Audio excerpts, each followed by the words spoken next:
Good afternoon. I will speak in English because this is the lecture is in English.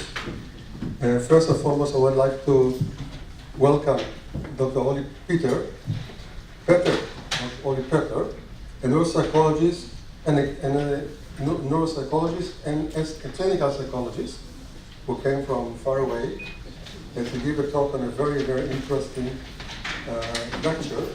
I will tell you a little bit about Orli, but first of all, this lecture is being hosted by the Daniel Pearl International Journalism Institute, which we have created here together with the Pearl family 2 years ago.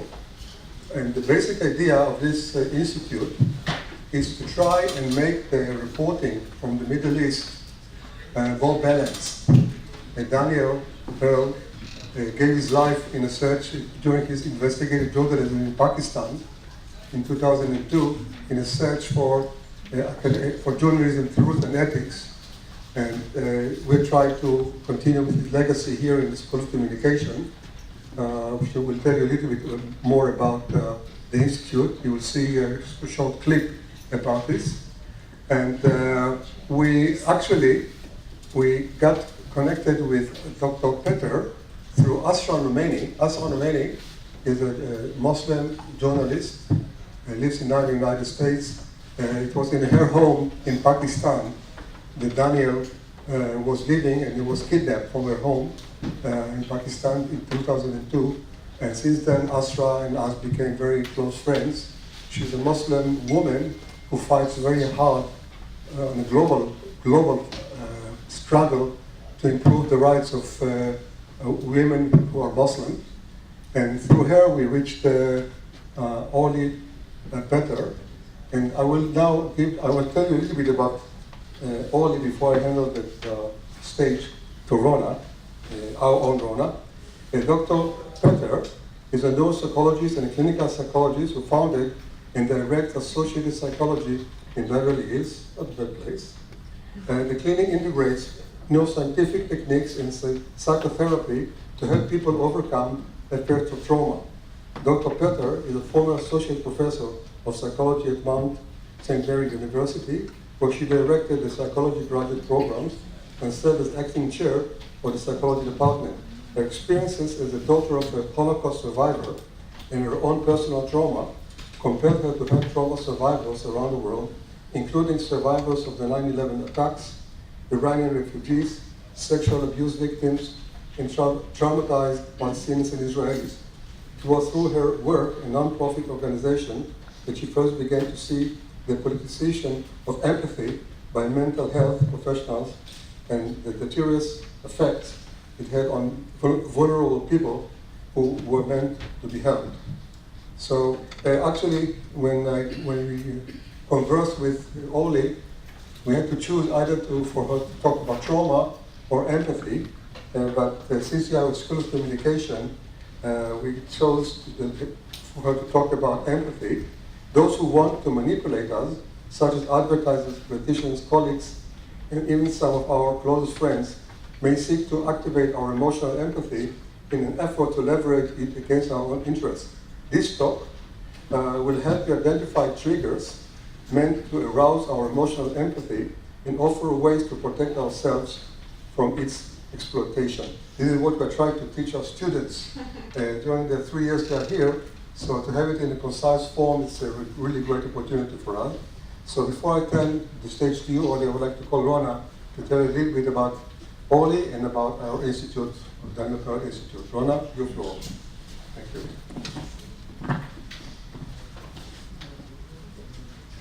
So Noam basically covered most of the information, but I'd love to introduce our institute to you, the Daniel Pearl International Journalism Institute. We've initiated it in 2012 because we wanted to give the Daniel Pearl Foundation a place in Israel to talk about Danny and to show who he was.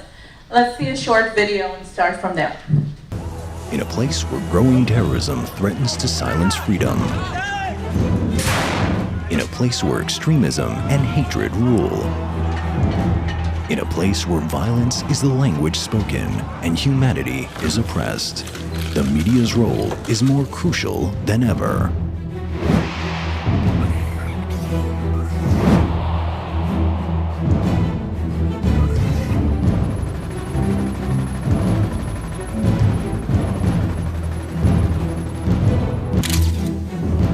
Laura and I and the American people are deeply saddened to learn about the loss of Daniel Pearl's life. Daniel Pearl, the Wall Street Journal reporter, paid with his life for his tolerance, quest for justice, dignity, and honesty. To me, Danny's truth lies in the way he lived his life, not in the way he died. This is his own victory, that his spirit remained untouched and that his life wasn't hijacked by his death. In January 2002, Daniel was kidnapped by fundamentalist Muslims from the Al-Qaeda organization in Pakistan and was cruelly executed. The death of Daniel Pearl was a real thunderstorm for all journalists in the world. The terror tried to kill the values, but the opposite result was achieved: a recognition of the need for better journalism, one which would be more influential in deciding the course for the bleeding Middle East. Coverage in journalism has a lot to do with ethics and with, maintaining your ethics, even though, there's reasons to have an opinion yourself, and it requires so much from you as a person. Now, more than ever, the question arises: what is the journalist's role? Once you understand that your role is not to take sides, but to try to just convey what's happening so that the viewer or the reader can get a sense, which is important, especially in a democratic society. People need to understand everything that's happening to make the proper decisions. A good journalist is somebody who arrives in a situation with preconceived ideas, but who allows the wind of history, the storm of events, the anger of facts to overwhelm his preconceived ideas. The death of Daniel Pearl prompted his parents, Ruth and Judea, to commemorate his mission and establish, in cooperation with the School of Communications, IDC Herzliya, Israel, the International Journalism Institute in the spirit of Daniel Pearl's legacy of ethical journalism. The goal is to teach the world how to cover conflict areas in a balanced way, without fears or prejudices. I feel this is an accomplishment, culmination of many nights of dreams and many hopes. We really wanted to bring it to Israel, and we really wanted to bring it to a dignified, institutionalized organization that will perpetuate Danny's legacy.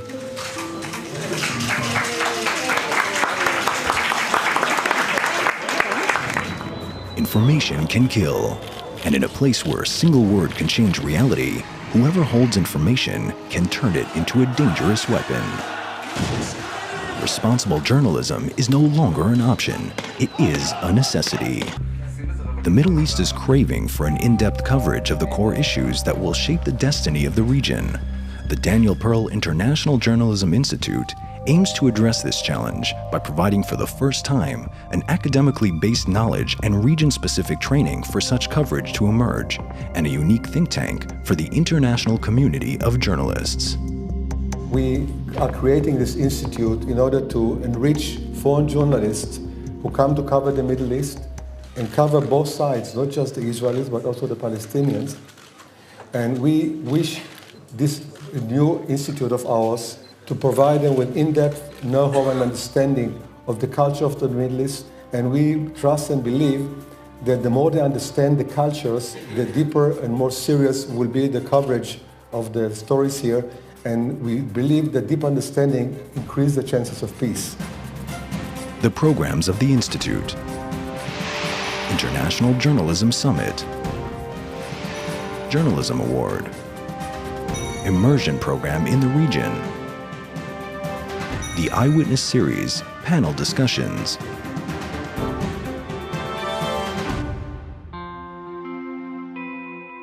Maybe one beautiful day, with the help of courageous journalism, will find a way to live in peace and friendship. If the Daniel Pearl Institute will help even a little bit to come closer to such a day, it is worth of all our efforts.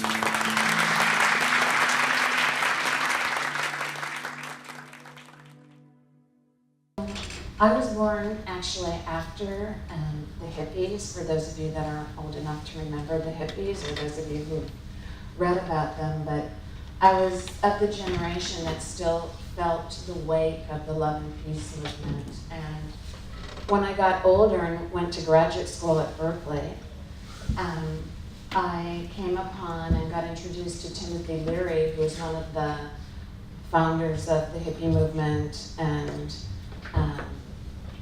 kind of went international, telling the youth to drop out of society and take LSD.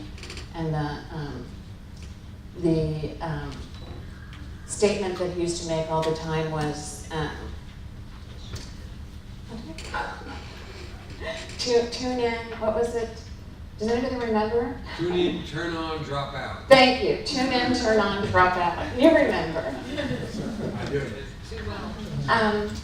And so I was nurtured by Tim Leary when I was at Berkeley, and also Ken Kesey, who was the head of the Merry Pranksters and the magical bus that they took across the country. And Ken Kesey was the one who wrote the famous book, which later became a movie, One Flew Over the Cuckoo's Nest. So these were some of the leaders of the hippie movement, and by taking LSD, their brains chemically changed so that they were able to connect, they felt, to the universe and to other people.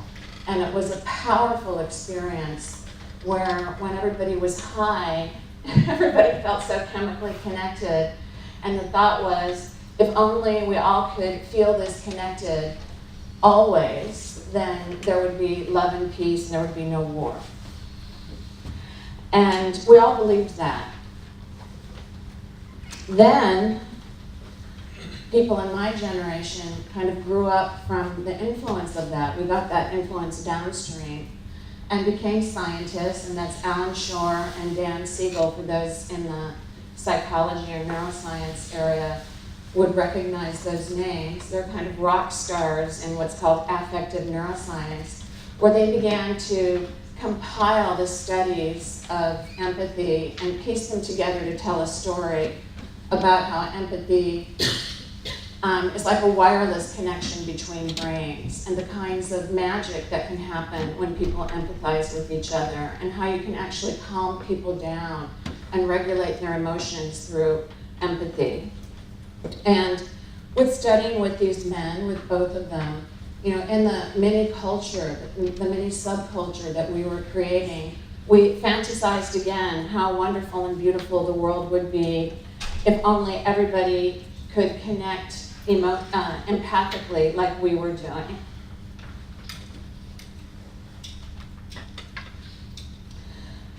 And as a result of this, there was a whole empathy industry that surged. And I checked the other day on Amazon, and at least as of 2 days ago, there's over 3,000 books being sold on Amazon with a title that has the word empathy in it. There's books for parents, there's books for teachers, there's workplace books, there's marketing books, there's self-help guides, there are websites, blogs, and YouTube channels, all devoted to empathy. There's even a website that lists everything Barack Obama has ever said about empathy, including his famous quote, "The biggest deficit that we have in our society and in the world right now is an empathy deficit."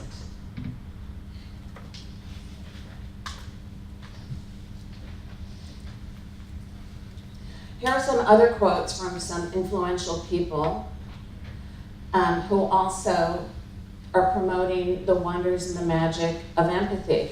And some of the claims that were made that were not yet backed by comprehensive science was that empathy increases caring for all, that it increases moral reasoning, and that it increases moral behavior.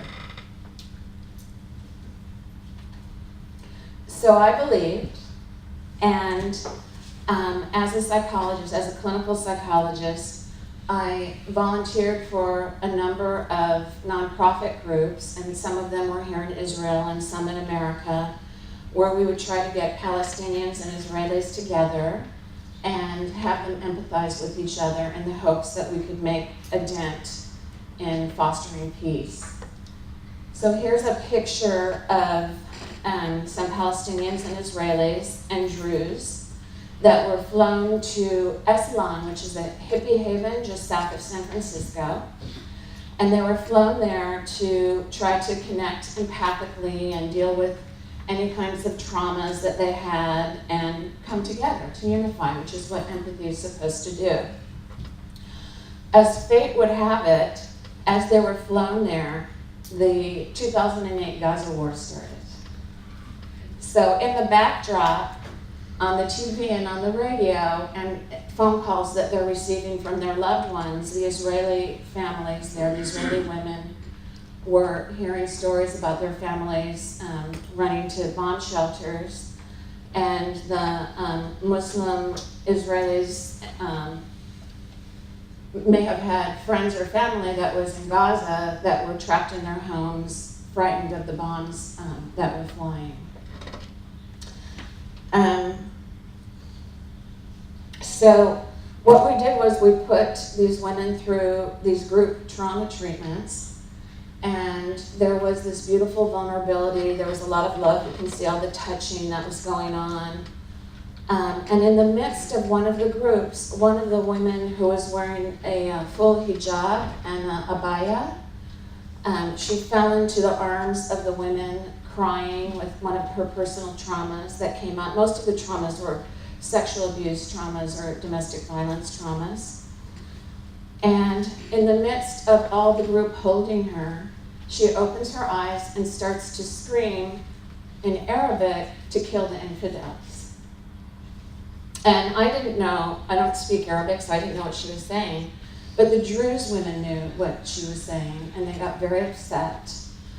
And they reported it to the organizer, who they told me that she said to them, "Shh, the Americans might hear you." And I reported it to the head therapist, who said, "Can't you see all the beauty that I'm doing? Can't you see all of the empathy that I'm creating? Can't you see the magic?" And I said to him, "Yes, I can.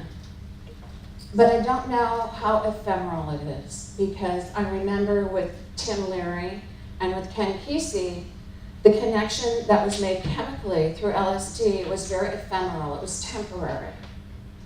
And I made a deal with him that in 6 months I would go to Israel and I would track down these women and ask them how long-lasting, did it make any kind of significant change. And what I found was that the women were even angrier then, when I met them in Israel, than they were in LA. They had told me that they felt the whole thing was, quote, a show, and that nobody was dealing with the real issues, which they felt was the narratives, the different narratives of the population. So one of the women, whose name is, I thought actually she would be here, but I see she's not here yet. Her name is Mary Abu Mullah. She opened up her own nonprofit to try to deal with the different narratives.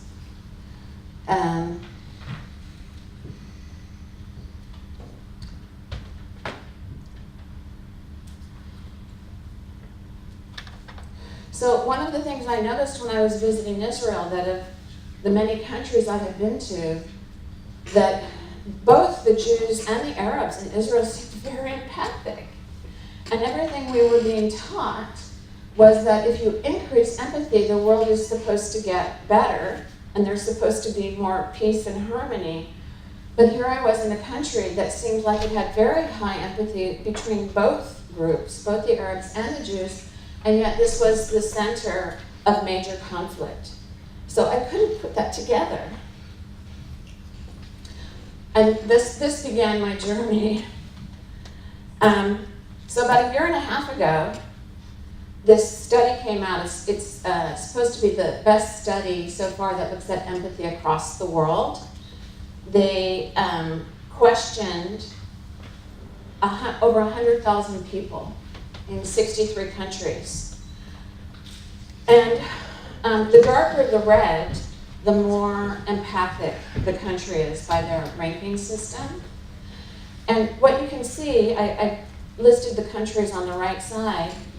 The Middle East is well above the median in terms of empathy. And lo and behold, look who's near the bottom, are so many of the European countries.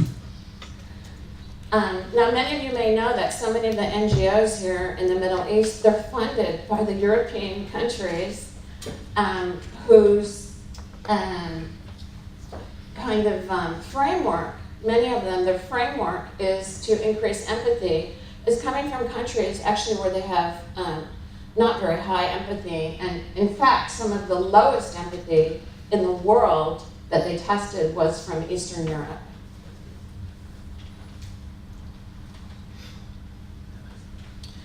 So as I began to study more, and as more studies were coming out, one of the things that I noticed was that the claims that were being made about empathy weren't really supported by the studies that were coming out. So empathy didn't increase caring for all at all. It increased caring for people that were in the in-group.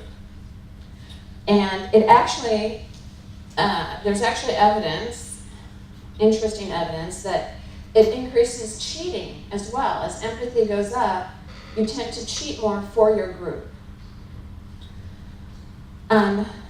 It didn't always increase moral reasoning. In fact, with certain types of moral reasoning, which I'll get into, it actually interferes with it. It didn't always increase moral behavior. Again, with certain types of moral behavior, it actually interfered with it. So, I like to think of my journey with empathy as when you first meet your lover. The first things that you notice are all the beauty and the magic of your lover. And then as you get to know your partner more, you start seeing there's other things too that may not be so magical. And hopefully, if the relationship is successful, you're able to integrate both the magical, beautiful stuff and the things that are not so beautiful, and you stay together. That's how I see myself with empathy. And so I hope that as I take you through this journey that you'll see both the positive and the negative and know how to reap the best of the positive and guard against the negative. The first thing that you should know is that in the neuroscience research, there's two neural tracks for empathy. And so I want to clarify that before I begin. And people use different definitions of what empathy is. And so I'm going to be using the definition of empathy as feeling what another person is experiencing. The two types of empathy with the two distinct neural tracks, they have different moral consequences, they have a different impact on caring relationships, and they have a different impact on organization. When you are talking to someone, and you perceive their feelings, you can feel it in your body. That's what we call emotional empathy, and that's usually what people mean when they talk about empathy. They're talking about emotional empathy. When you think that you understand what another person will feel in a certain situation, but you're not actually feeling it, that's what people usually mean when they talk about cognitive empathy.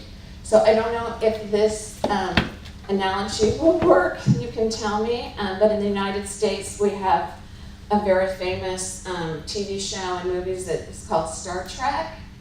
And so if you know Mr. Spock and Captain Kirk, I like to think about Mr. Spock being mostly a cognitive empathy person, and Captain Kirk being an emotional empathy person.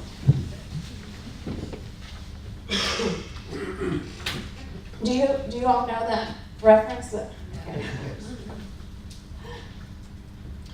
So here's one kind of picture representation that shows, if you combine many of the studies together, that shows the difference between cognitive and emotional empathy. And so the green area designates the cells that are activated when someone is using cognitive empathy. And the red areas are regions activated under emotional empathy. And you can notice how much more of the cortex is involved in cognitive empathy. And notice, the cortex is the more sophisticated brain processing, and you can see when you look here at this drawing that emotional empathy is mostly pretty deep in the brain, which means that it's a more primitive network. It's not as cognitively sophisticated.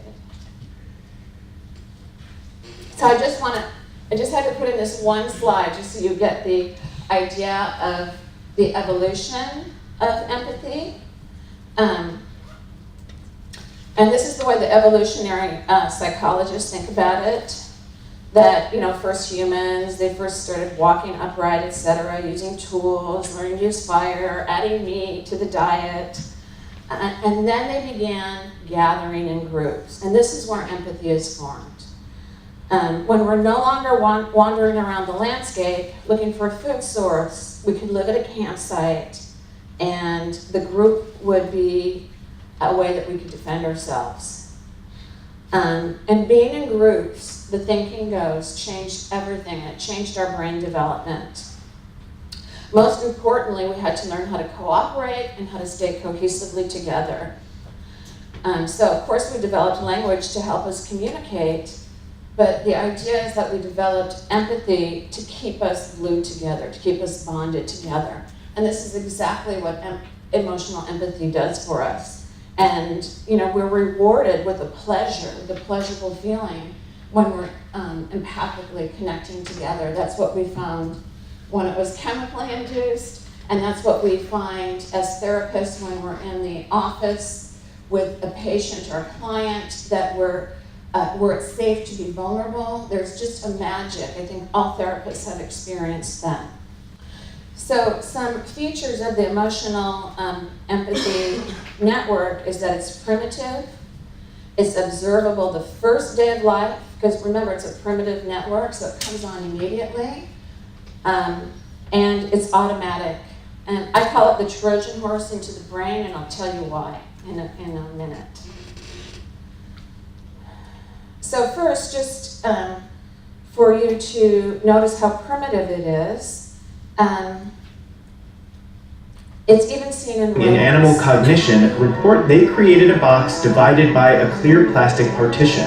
On one side, there was a pool of water, and on the other side, a safe, dry platform. Placing rats in the pool of water forced them to swim, which they despise. The second rat, placed on the dry platform, could push open a door separating the two and essentially save its distressed companion. The rats helped their counterparts in 9 of 10 cases. Even when researchers added a piece of chocolate to the mix in an adjacent room, the safe rats still helped the submerged rats first a majority of the time. Researchers speculate the findings may demonstrate a kind of emotional empathy between the humble rats. It's basically just a video where you can see babies, almost upon being born, showing an empathic response to other babies. So the first thing to notice in terms of the limitations of empathy is that it's a biased mechanism. While it efficiently glues us to people who are similar to us, it glues us to our child, it glues us to our family, and it glues us to people who are in our group. It glues us so well that once you have a baby, a parent's amygdala, which is a part of the brain that processes and sequences in priority emotion, It activates more once you have a baby, to a baby's cry, to any baby's cry, than somebody who hasn't had a baby. So our brains change in response when we have a baby so that we can caregive better. And so that when they cry, it's actually like it comes inside of us. We can feel it inside of us. We get upset. And if you would look at people in MRI machines, people who are bonded together, when one is hurting and they can see the expression of their partner, you can see the same brain patterns, very similar brain patterns in the person that you're bonded with. So there's the wireless connection that Dan Siegel and Alan Shore spoke about. The problem is that what it does, while it bonds us to people who are similar to us, that means it creates less preference to people who are not similar to us. So empathy doesn't activate with the same intensity to everyone. It's preferential, it's biased. It's going to activate more towards people who are whatever we identify with. If we're in the same racial group, the same religion, the same country, the same political group, we're seeing that now in my country, in America, and I assume here too, where the political tribes now are actually, we're seeing research coming in where actually empathy, of course, is corresponding if someone is in the same political group as you are too. You're going to feel more empathy for them.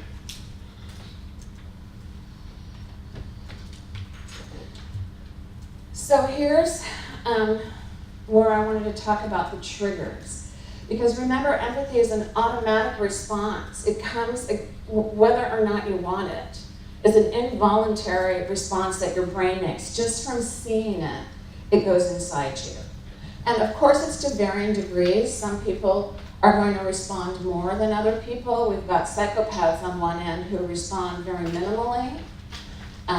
Although they may have high cognitive empathy, they generally have low emotional empathy. And then you've got people that in the common nomenclature they call empaths, who respond very intensely to empathy. So I'm going to just go over some of the triggers of how it can get inside our brains so that we're aware of that, and so that we can modulate it if we need to, or intensify it if we're in a therapeutic setting or in a loving setting if we want to. So first I'll just talk about some main sensory triggers, and then the type of content that we may be more vulnerable to.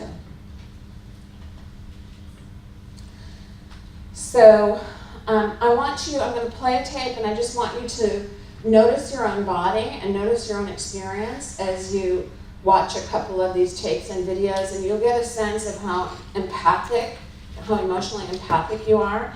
And don't think that it's necessarily virtuous to be higher in empathy. There's strengths on both ends. So first we're just going to experience a little bit of the auditory, just, the auditory system. Oh, it's not working. Oh, there it is.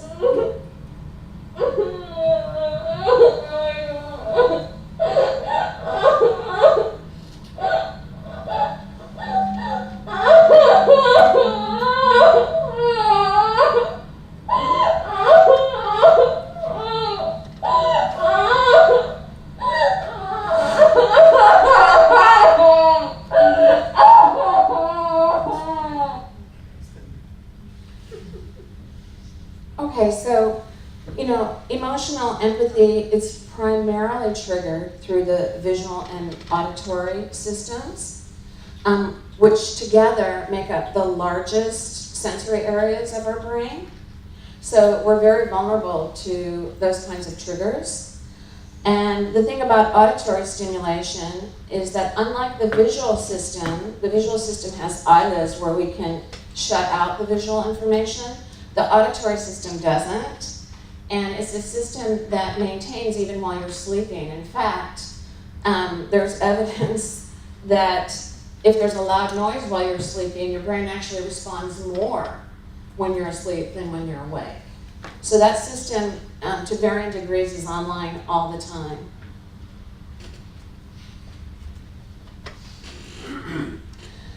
So now notice the difference when you've got both the visual and the auditory stimulation.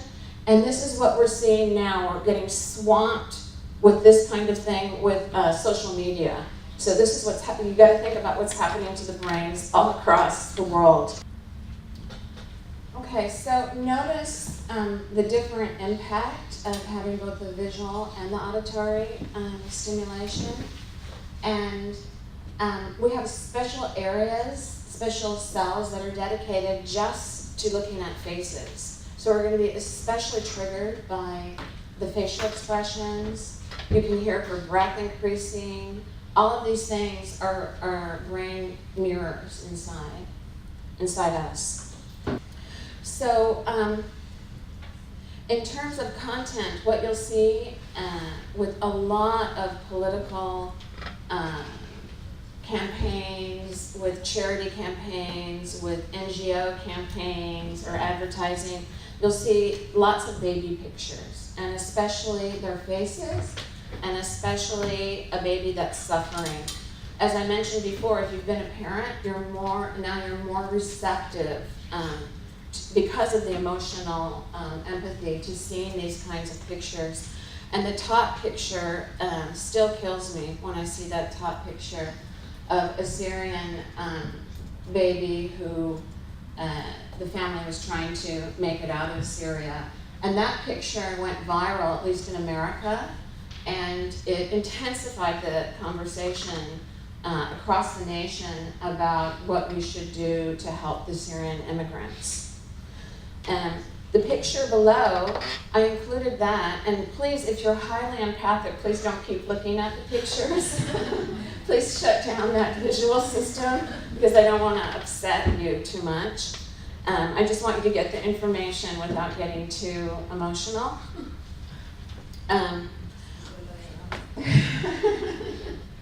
What many charities do, in fact, it's well known that there's been so many experiments where they've had people choose between two charities how much money to donate, and they'll have one charity that will give the list and all the data of how much they're doing to help, let's say, AIDS, and another charity may not be doing nearly as much, but they put up a picture of a sick child and they get more donations. So this is how powerful the emotional empathy network is. You can see how it's not even the wise choice to make if you really want to help the baby, but we're so moved on such an automatic, primitive level that we'll end up giving more money to that charity.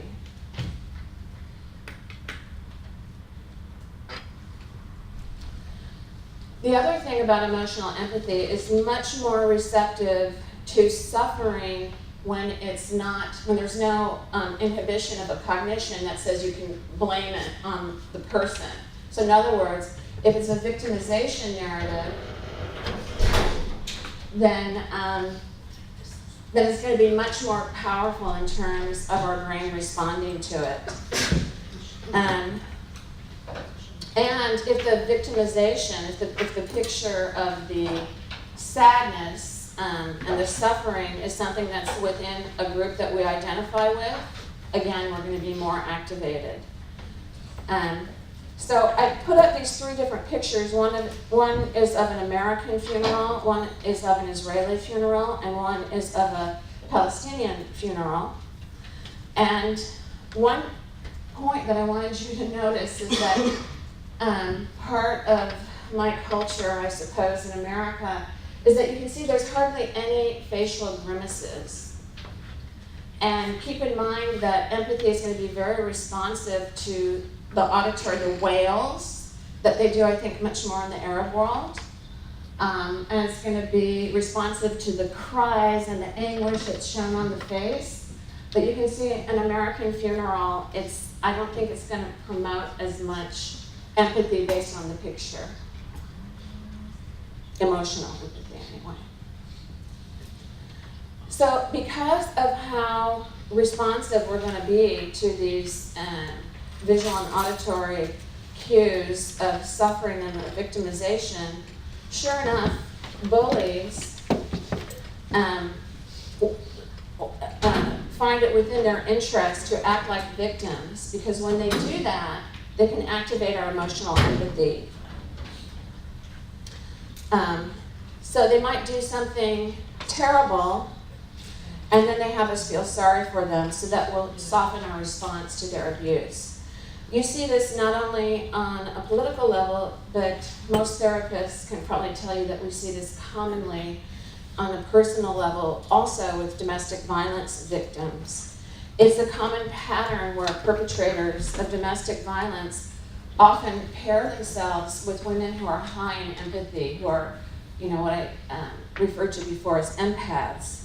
So that after they assault their partner, they can claim it was because of some external factor, say a mean boss, a disorganized house, and then their partner feels their pain since they're high in empathy and feels sorry for them and sticks around longer than someone who would be low on empathy.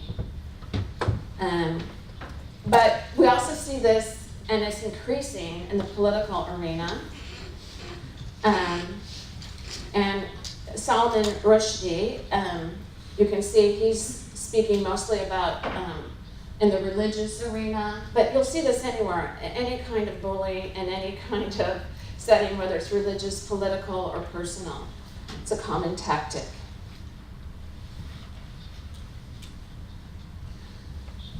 So once our brains are triggered with emotional empathy, it may reduce our thinking. Resources in the brain go more to the emotional centers, and they can temporarily reduce our cognitive resources, especially if the empathy is strong. It also narrows our focus, and it influences moral decisions, and I'm going to show you how. So on the plus side, empathy, it's good for it to narrow our focus. Our child is in need, our spouse is in need, and we're solely focused on helping them. But on the negative side, it doesn't include calculations so that we can see, like, should I prioritize this now, or should I do this later? So for instance, this is a just heart-wrenching photo of a child in Gaza. And we see these pictures often on the internet, but you see that, if you look at the data, you've got more than 400,000 people have died in the Syrian war. 2.3 million adults in India are living with AIDS. 1 million deaths of malaria a year. 11 million people in Ethiopia need food. These are statistics that don't enter in our brain automatically like empathy does, and it takes a lot more cognitive resources. And empathy will actually take us away from looking at these kinds of calculations because it doesn't do math. It's a primitive network.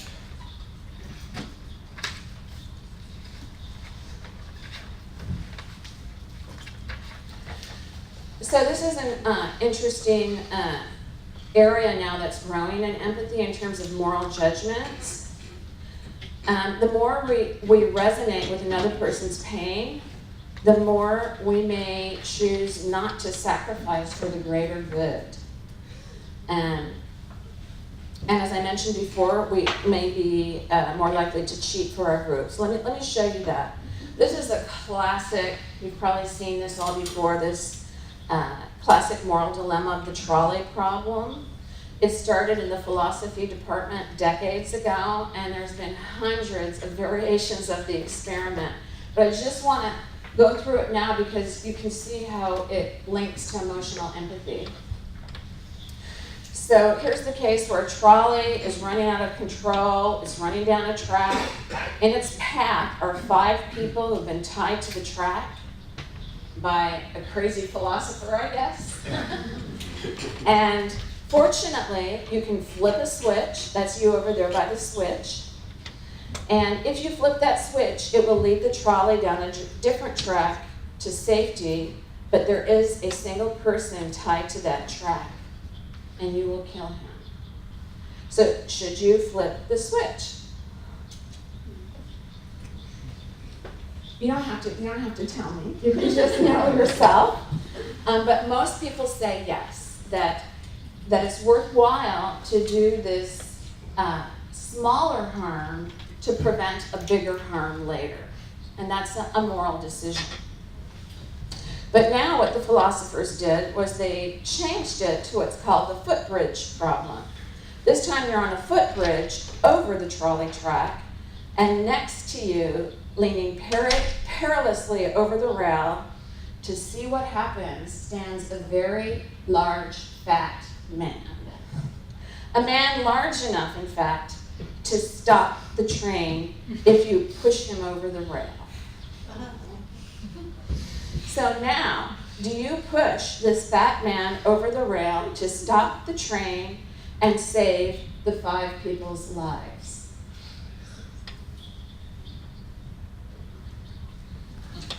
Do you notice more hesitation for you to do that? It's the exact same structural problem, but now there's more hesitation for most people, because most people say no, and they would choose something that they would rather kill 5 people, basically, than to kill the man this time. So, just a couple of months ago, in December of 2017, there was a really nice study that was done at UCLA where they tried to track what goes on in the brain when people have to make these kinds of moral decisions. So what they did is they put people in an MRI and they had them watch videos of a hand being, with a needle going through it, and then the hand with a Q-tip in the same spots, and then just a hand. And they watched what their brains did, and they tallied the results. And then a month later, they presented them with these moral dilemmas, such as, here's an example of a moral dilemma they were given. Townspeople are hiding from murderous soldiers, but a baby is about to cry. I think something like this actually happened in Israel, no? Decades ago? Well, they changed the story a little bit, but it's the same structure. If the baby cries, it will alert the soldiers, who will then murder the townspeople. So the mother could smother the baby and kill the baby to prevent it from crying and thereby saving the townspeople. Will you do it? So it's a similar kind of dilemma where if you do this small harm, you can prevent much greater harm from happening later. And lo and behold, they give other versions too, such as more modern versions like, should you torture a person to prevent a bomb from killing several people? Should you cause severe harm to research animals to cure AIDS? These kinds of moral dilemmas. And what they found was that people who resonated more with another person's pain were less able to save the townspeople. They were less able to do things for the greater good. And you can understand why, because they become so overwhelmed with, I can't hurt someone in the present moment. Remember, they can't, when you're activated with empathy, you can't calculate, you can't think of the bigger picture, and they just can't do it. Another study that was actually done here in Israel, along with the University of Amsterdam, was they gave 60 men intranasal oxytocin, which is been called a love hormone or a moral hormone or the trust hormone. It has all kinds of nicknames. And it's correlated with emotional empathy when you have oxytocin. And what they found, compared with placebos, that when they put people in front of a towing cost, it tosses the coins, so you have to pick either heads or tails. And then they had people report whether they predicted correctly. What they found was that people who had the oxytocin were more likely to cheat for their group. so that their group would win. So they were paired up in groups. But they weren't more likely to cheat if it was for their own benefit. It was only for the group to make the group go ahead, which is remember, what emotional empathy is about, bonding you with the group.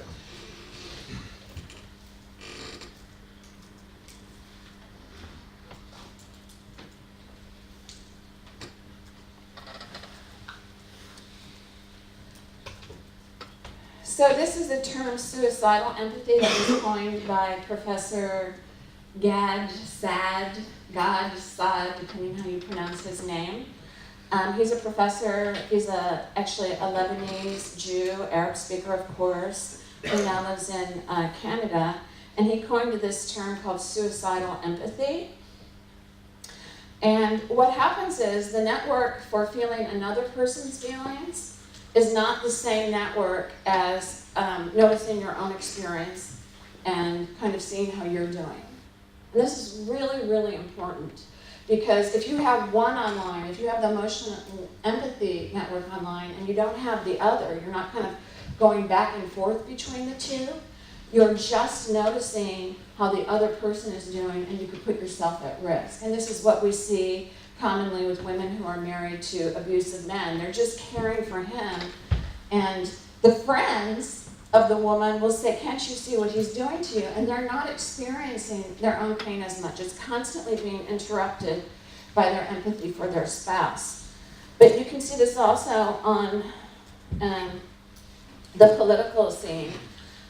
My friend, the Druze woman who lives here, Mary, she advocates for the Druze community that she loves.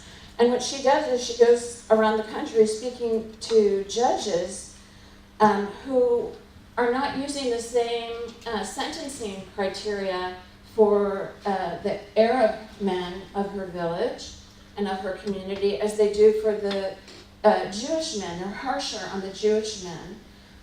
Because, honor killings and, they express empathy for the Arab community, so they give lesser sentences, this according to her.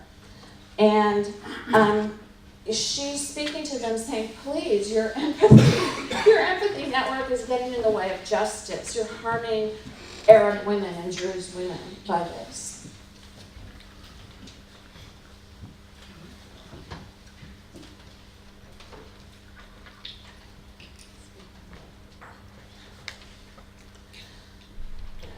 The thing about only having, or mostly having the emotional network online, is that it can make you very naive. And so there's so many tragic cases about this. And this happened, I think, about a year and a half ago. A woman from Arizona, a 26-year-old humanitarian who supported human rights, and she was an environmental activist. She went to Turkey, was working on a project, and she decided to travel to Aleppo to help her boyfriend set up a communications network there. So here she is, just totally empathic, just devoting her life to helping others. She was captured with her boyfriend when she was there in an ambush by ISIS, and her boyfriend was freed. She was forced into marriage to Abu Bakr al-Baghdadi, who raped her repeatedly. She was tortured, and she was later killed in a Jordanian airstrike. So this is why Dr. Saad calls it suicidal empathy. You're just thinking about the other and not in balance with your own survival even. So I just wanted to show you, just to bring this home, this clip. It's a reenactment of something that happened to American soldiers when they were in Afghanistan. And I want you just to notice how empathy impacts it both ways. And I just want you to notice and tell me what you see.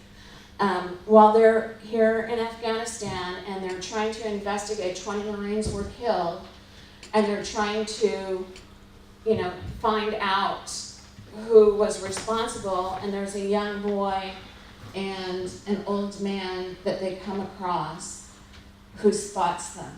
They tie them up, and they're having a debate about what to do. Okay, so I have to speed it up, but just I hope that you notice the battle of empathy, because this is something you're going to see in the news all the time. The one soldier empathizing with his colleagues, saying, no, we can't take this risk. We have to kill them or, keep them tied up. And the other soldier who, one is afraid of being shamed and imprisoned, but also when they look at his face, when you look at his face, it's an innocent face, and he's also being moved by empathy for the child as well. So we've got the battle of empathies going on. And notice how, and you're going to see this in the news a lot, how if you empathize with the wrong person, they try to change the narrative. So when they say, look at his face, it's like, don't actually see his face. I'm going to tell you what to see. See death. So they try to cut off the emotional empathy network for the child. What ended up happening, I'm sorry if you haven't seen the movie, but it's a true story. I have to tell you the ending just to make my point for the presentation, is that they let them loose and all of them died, horrendous kind of deaths, except for one, the lone survivor, and that's who wrote the book and the movie was made from. So it was a fatal mistake. So one thing to keep in mind is that when that emotional empathy network is online, your fight-flight network, your survival network is not online. So they can't both be there at the same time. So ways that you'll see yourselves or see us being manipulated is because of how powerful emotional empathy is. You'll see a lot of faux empathy going on. I feel your pain. So whether he actually felt it or not, it was very effective. And this is something that you need to know. Psychopaths do this very well. They're actually, many of them go into training to do this. One of the things that therapists have noticed is that if you have a couple where one is more psychopathic, if you just train them cognitive empathy, you train them what to say and how to respond to their wife using the words of emotional empathy, it actually helps. Even though the wife knows they're not actually feeling it, there's not the involuntary muscles in the face that are moving, they're saying the words and those words register. And it does help, not as much. You're not going to get activated as much as if it was really felt, but it actually helps. And whether President Clinton really felt the American people's pain, we don't know, but he was, loved by a sizable amount of the population that he was voted in twice.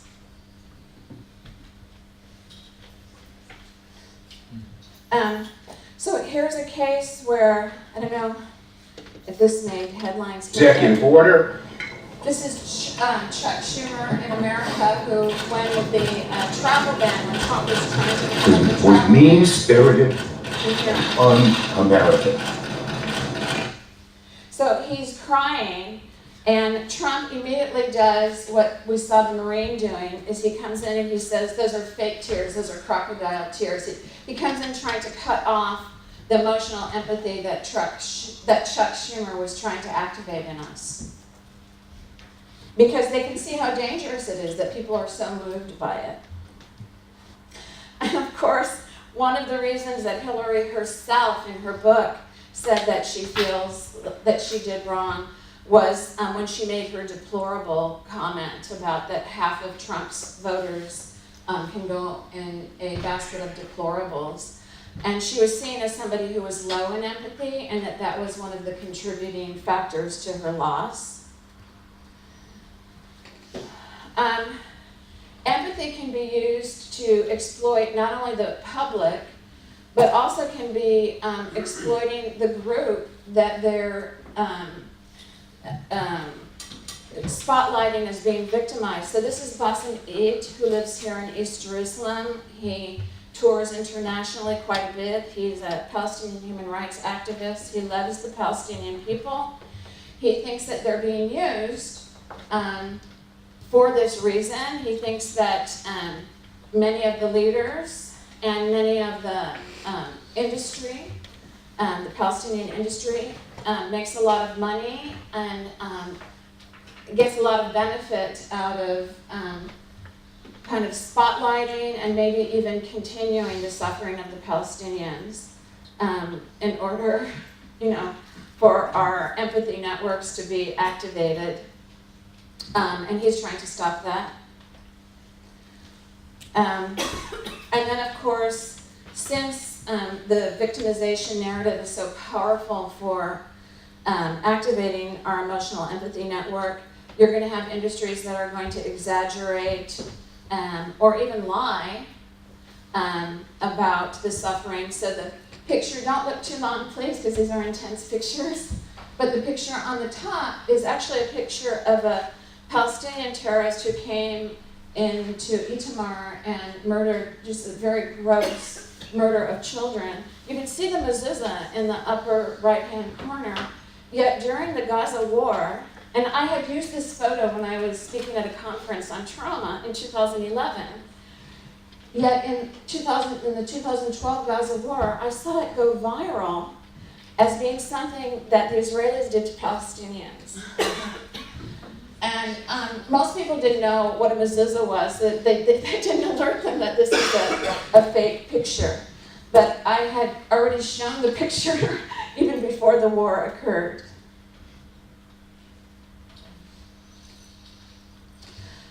I know we're out of time, so I'm not going to actually play the videos, but these are two videos of a very similar event where President Obama is lauding a soldier, and he's getting lots of accolades for it.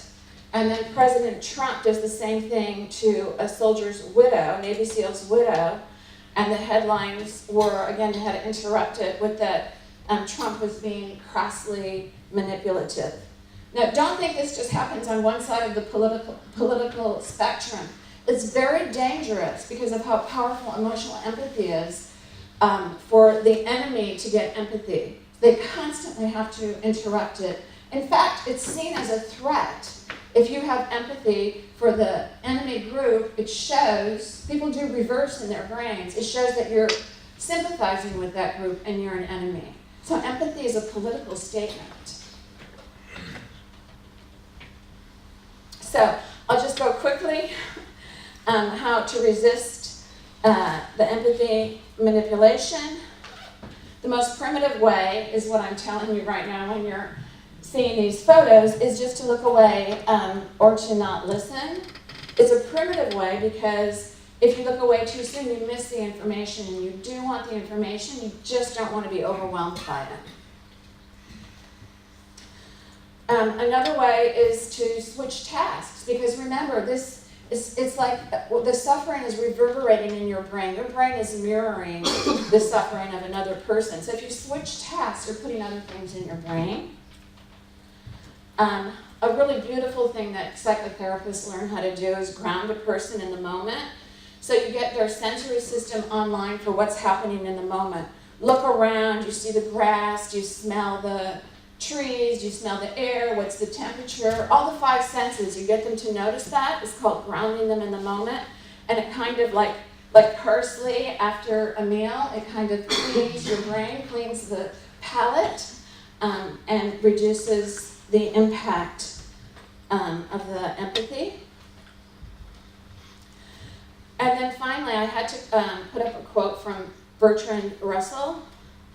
I say slow down first, because remember, empathy is not just automatic, but it's short-lived. And so if you don't respond immediately and you take your time, even for a few seconds, to think and let the rational reason part of the brain come online, then you are integrating both systems, and you're not going to be so much captured by it. You'll be using more of your brain, basically. You get the information through the empathy, and then you put your rational mind online to figure out what to do with it. So, in conclusion, emotional empathy is thought to be an earlier evolutionary track in the brain. It's a bottom-up, fast-track response. It happens mostly automatically, requires minimal cognitive resources. It's seen at birth, caregiving behaviors depend on it. It's primarily activated when we see or hear visual information that tells us that people who are similar to us are in distress. Because it is an automatic response, it can enter into our brains without our permission. And it can influence us to help others in beautiful ways, but it can also be used to manipulate us to make poor decisions, sometimes against our own self-interests. Expanding your sources of information and listening or reading media outlets that are written by people not in your political tribe, or engaging with thoughtful people who disagree with you, will better help you to hone your cognitive map of the world outside you, and taking time to let the flood of empathy pass before making important decisions can make sure you integrate the beauty of empathy without its dangers.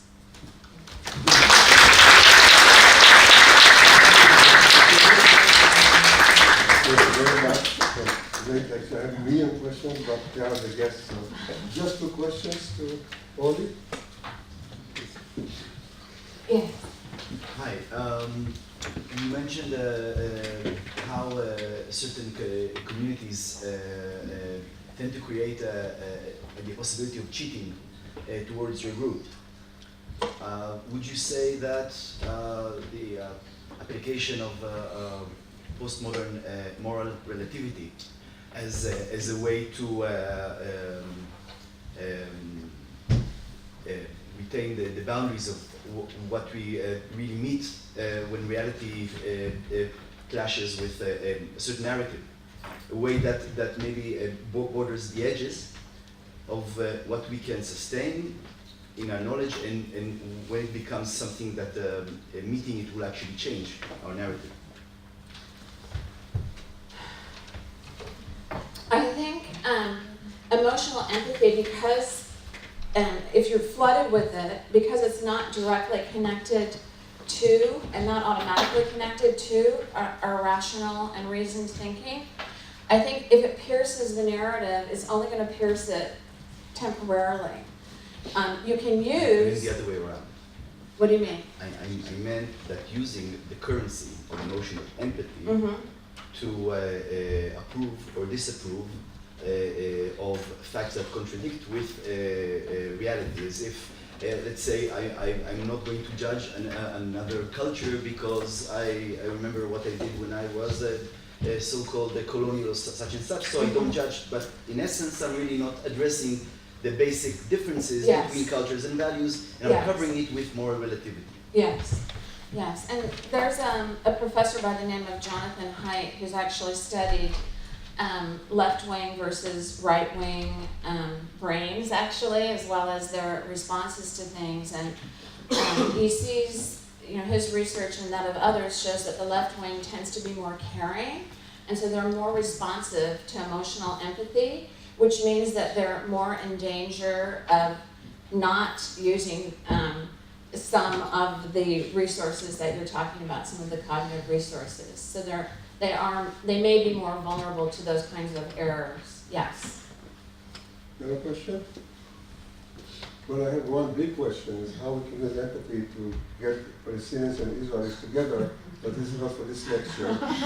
So, because I do see the complexity of empathy. So I just want to thank you very, very much for a great lecture. And I want to send the keys to Asra if she's watching us, and thank Asra for this acquaintance with Orli. And thank you very much for coming to our lecture.